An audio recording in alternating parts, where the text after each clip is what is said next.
Olá, o programa Trilha Social, o programa que fala o bem, faz o bem e divulga o bem, convida você para fazer a sua parte. Sabe como é que você pode fazer a sua parte?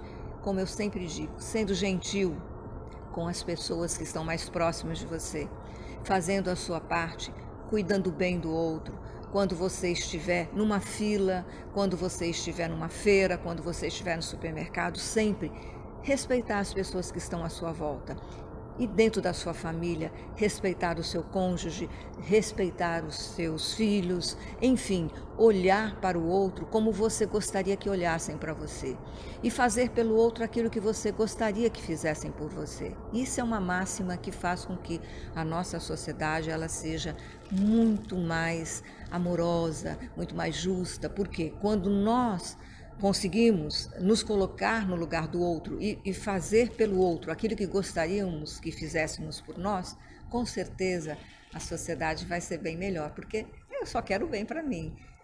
Se eu quero o bem para mim, eu também tenho que fazer o bem para o outro. Então é uma questão de dar e receber, uma questão de troca. E a nossa sociedade e nós humanos, nós vivemos das trocas. E as trocas têm que ser equilibradas. Nós devemos dar amor, respeito, e mesmo com os problemas sociais que nós temos muitas pessoas que seguem o seu caminho colaborando de alguma forma para que esses problemas sociais sejam amenizados. Então seja essa pessoa, se você tem algo para oferecer na sua profissão ou algo que você queira fazer para aquelas pessoas que necessitam muito daquilo que você tem para oferecer, ofereça, faça, porque a vida é um eterno fazer, é no fazer que nós fazemos a diferença. E hoje, falando em fazer a diferença, nós estamos recebendo aqui no nosso programa, e nós estamos hoje num programa inédito aqui em Recife. Por que nós estamos em Recife? Porque aqui aconteceu um grande evento maravilhoso também de uma pessoa, de uma brasileira, que é a Valquíria Guiman, um nome até difícil da gente falar, né? Porque a nossa língua portuguesa é bem diferente, né? Imperiano, ela é uma brasileira, ela vai falar um pouco da vida dela, ela foi parar em Genebra e ela criou um movimento maravilhoso também para fazer o bem, ou seja, ela saiu do lugar comum, ela faz a parte dela também. E ela criou um prêmio que chama-se Novella Étoile, através do Instituto Cultive Suíça e Brasil, desculpe, Suíça e Brasil. E ela vai falar como é que é essa parceria, né, desse trabalho, esse instituto, o que tem sido feito. E eu gostaria muito de saber quem é a Valquíria, essa mulher que tem transformado vidas. Bom, meu nome é Valquíria Guiman Imperiano, eu sou paraibana, nascida perto de João Pessoa, na verdade em Jacaré, onde tem o pôr do sol mais bonito do mundo. Todo mundo acha seu pôr do sol bonito. E eu tive uma trajetória bem, digamos, bem atribulada até chegar onde eu estou hoje, né? Então foram muitos caminhos que eu tive que percorrer até chegar em Genebra. E eu sempre costumo dizer que cada etapa que eu passei, cada etapa que foi de dificuldades, sempre me levou a avançar. Nunca houve uma dificuldade, um problema que não me fizesse avançar. E esse meu percurso me fez evoluir cada vez mais, sempre procurando fazer alguma coisa pela sociedade, pela educação e pela cultura. Desde a minha infância, eu sou sempre ligado com a questão social, né? E em Genebra eu tive a oportunidade de desenvolver isso de uma forma realmente útil e uma forma prática. Com resultados. Com resultados, né? Então, nós nunca podemos ficar estressados ou nos sentirmos frustrados porque alguma coisa não aconteceu ou porque alguma coisa aconteceu errado. Eu sempre costumo dizer que cada pancada levada vem atrás um prazer depois. Cada pancada, cada dor, cada sofrimento, e se a gente tem realmente esse otimismo e essa fé em Deus, Ele vai nos oferecer alguma compensação. Isso depende do que nós fazemos também, né? Porque a gente sabe que o que a gente faz, a gente recebe.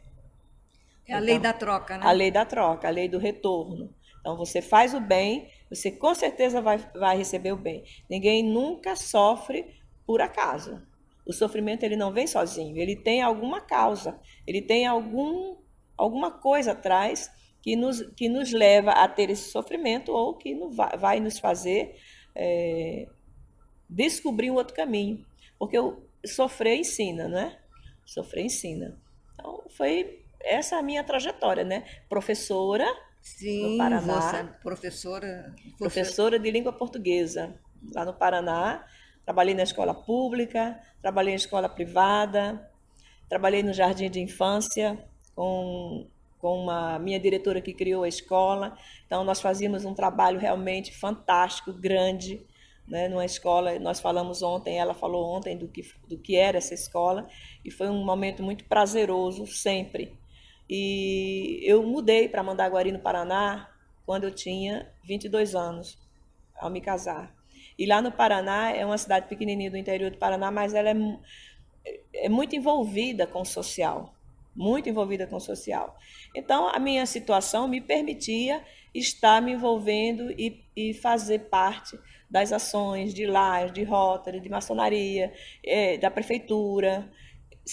Nós sempre, até casa espírita, que eu também ajudava, né, na Casa das Crianças, sempre com trabalho benévolo. Eu gosto de fazer isso, né? Eu tenho essa tendência e eu fico muito emocionada quando eu vejo a miséria, a pobreza, as pessoas que estão sofrendo, né? Isso com fome. Então é uma coisa que me deixa muito emocionada. Mas essa emoção ela ainda foi se desenvolvendo cada vez mais. Porque E, quando a gente é jovem, a gente é mais refratário, né? é porque na juventude, a juventude ela está buscando coisas novas, ela ainda não tem, né? O jovem ainda não tem experiência, e como você falou, cada dor ela provoca algo dentro de você que pode se tornar numa experiência positiva de você. É desafiadora, né? Ele te desafia a fazer coisas diferentes. Então o jovem ainda está sendo desafiado. Então tudo começou por aí, né? Exato. Você observando a dor do outro, você foi desafiado a fazer algo diferente. E tem pessoas que simplesmente não se importam, É não verdade. é? Porque nós sabemos que a nossa sociedade ela se transforma à medida das pessoas que se importam com aquilo que é problema, aquilo que está fora do lugar, com aquela pessoa que está excluída, porque a exclusão ela causa dor, né? Como Com você bem certeza. falou, o sofrimento. Então, as pessoas que estão à margem da sociedade, que elas não têm as mesmas oportunidades, com certeza elas estão sofrendo. E você, assim, os seus pais também faziam algum trabalho social? O trabalho social que meus pais faziam era dentro de casa, porque eles tinham 10 filhos. E você é a décima Eu sou a filha? primeira. A primeira. Veja, você foi a pioneira, né? É, Então você carrega assim uma força muito dos seus ancestrais, né? Porque já é uma aprendizagem de berço, né? Porque quando você vem de uma família pobre, com dificuldades, né? Uma família muito grande, filho de funcionário, como meu pai era um funcionário, a gente tem que aprender a dividir. A gente já aprende a dividir pequeno. E aprender a dividir é uma coisa muito boa, porque ela forma caráter. Valquíria, essa questão, né, de você vir de uma família de 10 irmãos e ter muitos desafios fez com que você desenvolvesse bastante a criatividade, né? Bom, eu já nasci criativa, né? Eu sou artista plástica e eu tinha que me debrouillar, como é que fala em português? Eu tinha que me virar. Tinha que me virar para ter material para produzir. Então a gente não podia comprar tinta, né? E aí eu queria pintar porcelana, eu queria pintar tela e minha mãe comprou tinta de tecido. E era na tinta de tecido que eu pintava sobre a porcelana, mas não funcionava porque é plástica, saía. E assim eu fui colagem, escultura, pintura de roupa, costura, tudo. Eu era costureira de casa, meus irmãos. Então a gente desenvolve a criatividade que veio paralelo com esse trabalho que eu gosto de fazer com a solidariedade. Primeiro eu sou artista, Sim. depois eu sou escritora e professora. E tudo isso paralelo com a solidariedade. Então uma coisa foi acrescentando e ajudando a desenvolver a outra. Ela sempre trabalhei paralelo com tudo, né? Desde a minha infância. E na pedagogia, a gente ouve muito falar, muitas vezes os pais esperam que na escola as crianças recebam valores humanos, né? Como educação. Como é que você vê essa questão? Eu acho que os valores primeiro começam em casa. O professor, o professor não educa, o professor ensina.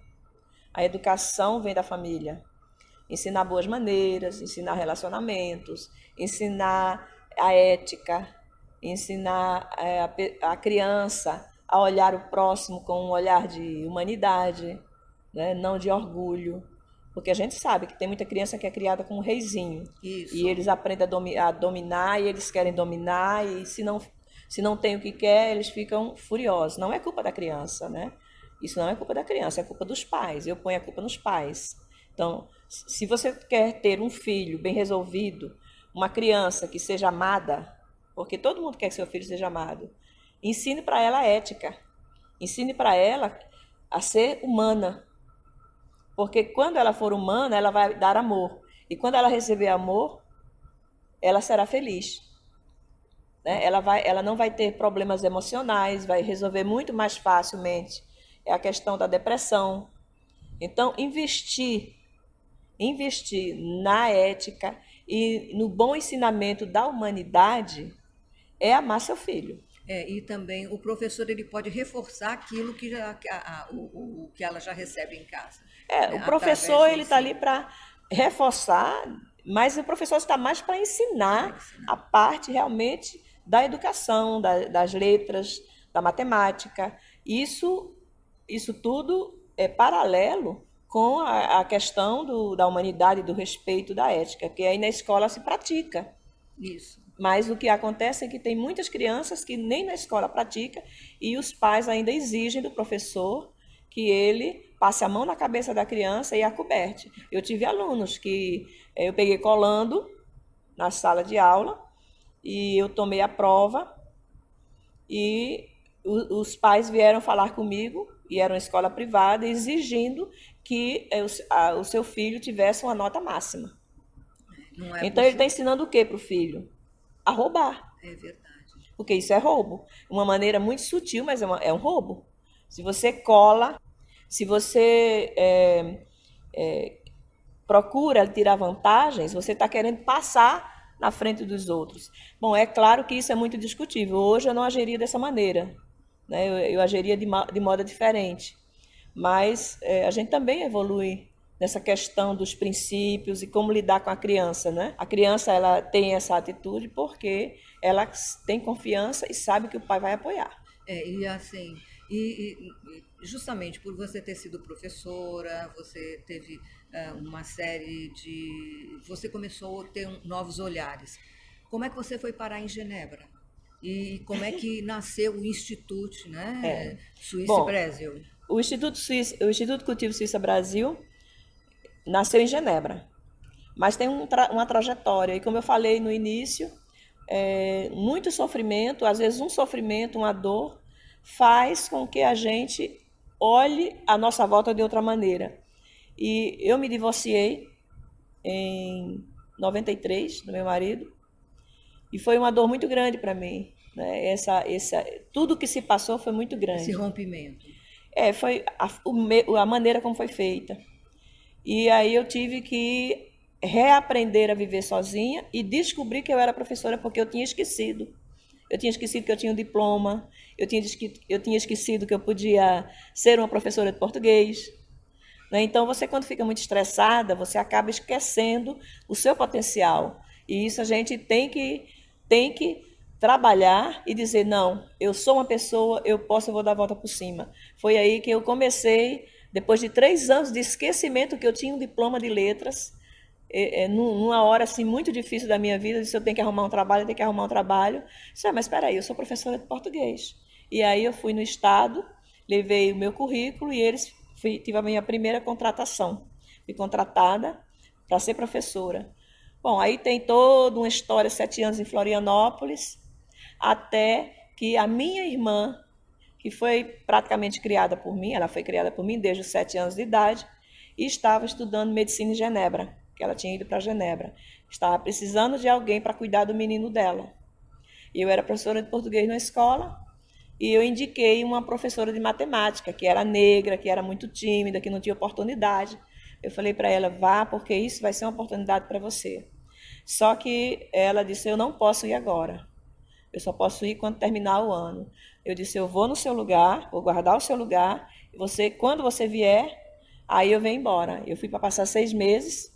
Quando eu estava para voltar, eu conheci meu marido. O segundo marido. O segundo marido. E aí nós começamos a namorar e eu não voltei mais. Então o amor fez com que você ficasse em Genebra. Exato. E foi uma pessoa maravilhosa que entrou na minha vida. Ele mudou minha vida, né? Porque a gente sabe como é difícil os relacionamentos humanos e eu não sabia falar francês direito. Ele não falava português, então até a comunicação não era fácil.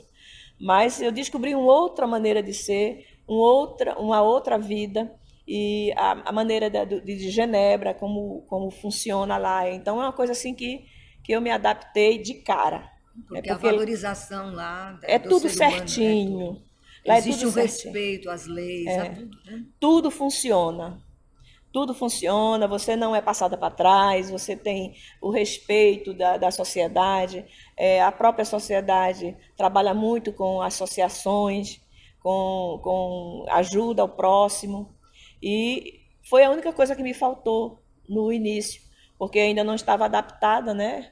Tem um período de adaptação que é muito difícil, porque você não conhece ninguém, não fala a língua. Mas eu sentia falta desse trabalho que eu fazia em Mandaguari, que era um trabalho social. Eu eu fazia muita pintura, eu tinha meu ateliê de pintura, eu dava curso de pintura, até que em 2012 eu tive uma doença grave e eu tive uma paralisia, tive um problema cardíaco, de um momento para o outro, eu estava super bem. E como sempre eu digo, nós sempre temos que descobrir o porquê das coisas. E foi dessa maneira que no hospital, que eu passei 7 meses internada, eu me perguntava, Deus, por que é que eu estou aqui? Eu não estou entendendo. Porque eu sempre fui uma pessoa de muita saúde. E aí, você precisa me dizer o que é que eu tenho que fazer. Porque eu parei de pintar, eu parei de esculpir, eu parei de fazer joias. E lá no quarto, mas eu sou uma pessoa hiperativa, né? Eu pedi para o meu marido, traga todos os meus escritos, que eu escrevia e guardava. Traga tudo que é escrito que está dentro da minha gaveta. E ele trouxe. Então, a única coisa que funcionava em mim eram os dedos. Poxa, foi um grande desafio que você venceu, né? Foi um desafio e foi um caminho. Eu fui encaminhada. E aí eu comecei a escrever, aí mandei poemas para o concurso, ganhei um concurso, e lá nasceu meu primeiro livro, no hospital. Nasceu o primeiro livro. E assim, eu falei, bom, eu estou escrevendo, mas eu gosto de literatura, eu gosto de pintura, eu gosto de escultura, mas e a solidariedade? Como é que eu posso fazer alguma coisa e por quem? Eu já fazia um trabalho antes, né? Eu mandava verba para Camurupim, lá na Paraíba, eu dizia, mamãe, eu arrecadava dinheiro e mandava para ela comprar brinquedo para as crianças, né? Eu sempre fazia isso. E quando eu fiquei doente, eu disse, eu preciso fazer alguma coisa que eu junte tudo. Todas essas coisas que são importantes. Assim começou a Cultive. Aí eu disse, não, eu vou motivar. E a dificuldade, uma coisa que me deu assim, como eu sou artista, eu vejo a dificuldade do artista aparecer no cenário da arte, e a literatura também, muita competição e muita dificuldade de você mostrar a sua obra. Eu falei, eu acho que eu tenho que fazer alguma coisa que leve as pessoas para a cultura, para a arte, mas também com um fundo solidário.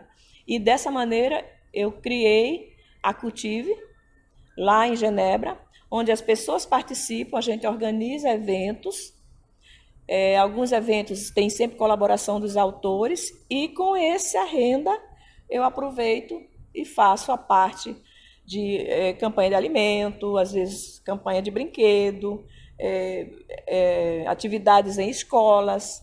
Agora mesmo houve a premiação, né, Novela Étoile, e desse evento você está indo para uma cidade do interior aqui, Aqui, Vitória e Santo Antão. e vocês vão fazer um trabalho numa escola, né? Exato, nós vamos Com fazer. uma professora também que já há muito tempo atua, já tem uma certa idade, mas que tem um vigor maravilhoso, uma pessoa que é a professora Maria Inês, né? Maria Inês Botelho, que foi minha professora em Mandaguari. Veja como a vida deu voltas, né? Você foi parar lá Em Mandaguari. não, em Genebra, Em Genebra. e agora volta já desenvolvendo um trabalho social aqui no Brasil, e também reconhecendo as pessoas que fazem o bem e que trabalham também dentro da linha da literatura.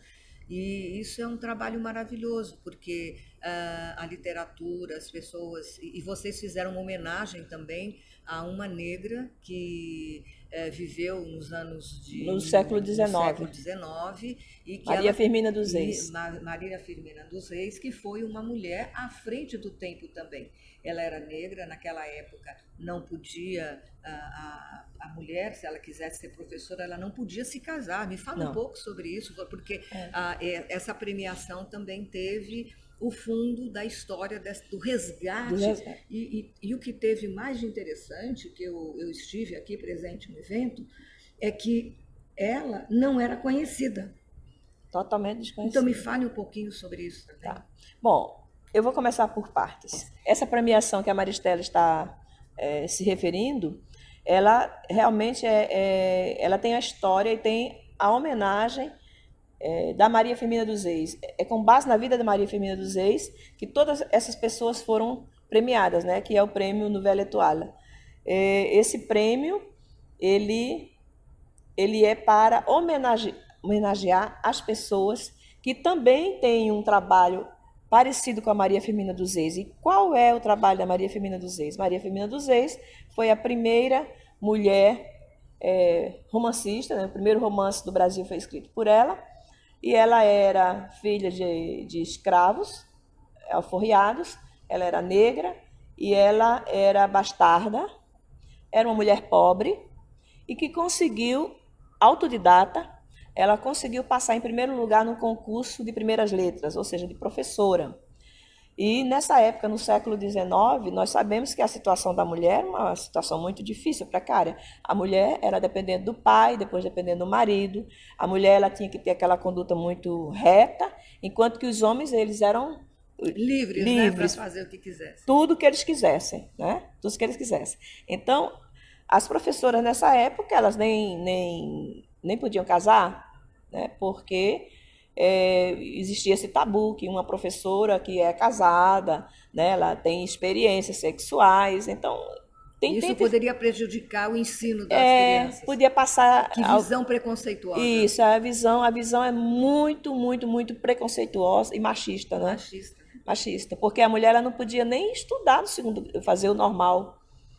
Mulher não podia estudar. Há épocas atrás o normal era a pedagogia que nós temos pedagogia. Hoje, né? Eram só homens que estudavam. E ela se preparou em casa para prestar concurso, porque tinha que ter, ela tinha que estar preparada. E assim a Maria Firmina dos Reis, ela escreveu livro, ela foi professora, ela foi abolicionista, ela foi feminista, ela lutava pelos direitos das pessoas, dos negros, né, pela parte econômica.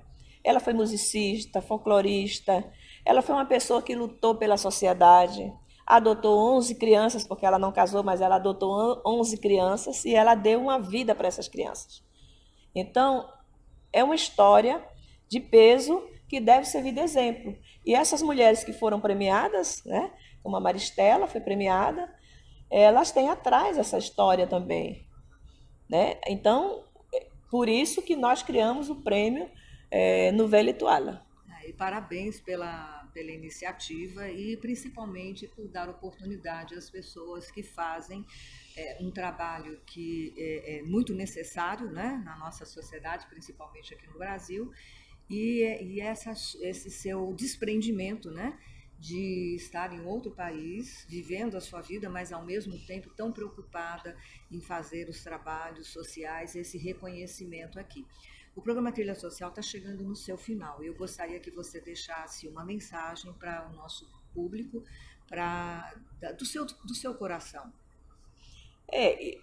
O que eu sempre digo às pessoas: sejam honestos, trabalhe pelo próximo, olhe e pense na dor do próximo. Porque as pessoas que fazem isso, elas atingem uma felicidade maior. Eu sei que nós, os homens, somos muito egoístas, né? Nós somos egoístas. Isso faz parte da característica humana. Então, aproveite seu egoísmo para tentar ser feliz. Não, eu vou fazer alguma coisa para ser feliz. E aí você ajuda o próximo, você vê a tristeza do próximo e seja muito solidário. A gente não pode viver no mundo brigando por pequenez. Não é? Nós não precisamos brigar por pequenez, porque a gente consegue mostrar o que é bom e a nossa fala e o nosso pensamento agindo de maneira pacífica, com persistência e sempre acompanhado de outras pessoas, porque sozinho ninguém faz nada. Então é preciso procurar pessoas afins para fazer alguma coisa. Né? Deixar o egoísmo, a inveja, isso não leva a nada para ninguém, não é? É verdade. Não leva a nada para ninguém. Então é essa a minha mensagem. E parabenizando pelo esse trabalho que você faz, porque nesses 240 ou 210 milhões de pessoas que tem no Brasil, nós temos muitas pessoas que fazem isso, mas as pessoas ficam no anonimato.